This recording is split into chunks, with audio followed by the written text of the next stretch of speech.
നഗരമൊന്നാകെ മിന്നിത്തിളങ്ങുകയാണ്. വെള്ള, മഞ്ഞ, നീല തുടങ്ങി വിവിധ വർണ്ണങ്ങളാൽ നഗരത്തിൽ ദീപങ്ങൾ മിഴി തുറന്നു.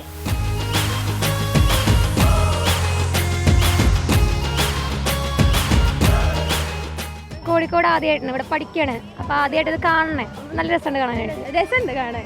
ഞങ്ങൾ ആദ്യമായിട്ടാണ് എക്സ്പീരിയൻസ് ചെയ്യുന്നത്. ഞാൻ എൻ്റെ വീട് ആലപ്പുഴയാണ്, പക്ഷേ സ്റ്റിൽ ഇതുപോലത്തെ ഒരു സെറ്റപ്പ് ഒന്നുമില്ല. ഇതൊക്കെ കണ്ടിട്ട് ഇങ്ങനെ എന്തോ വലിയ ഇതിൽ വന്നതുപോലെ ഭയങ്കര രസമുണ്ട്. ഫസ്റ്റ് എക്സ്പീരിയൻസ് സത്യമായിട്ടും.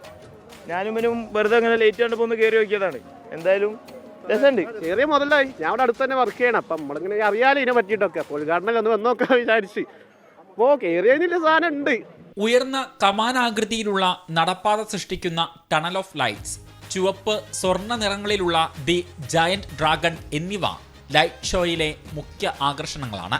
വളരെ പോസിറ്റീവ് വൈബാണ്. ദീപാലങ്കൃതമായ മാനാഞ്ചിറ സ്ക്വയർ കാണാൻ കോഴിക്കോട് ജില്ലയിലുള്ളവർ മാത്രമല്ല കേരളത്തിന്റെ വിവിധ ഭാഗങ്ങളിൽ നിന്ന് ആളുകൾ വരുന്നു. ടൂറിസം മന്ത്രി PA മുഹമ്മദ് റിയാസ് ക്രിസ്തുമസ് പുതുവത്സരാഘോഷങ്ങൾക്ക് തുടക്കം കുറിച്ചു. ലൈറ്റ് ഷോ ജനുവരി 2 വരെ തുടരും.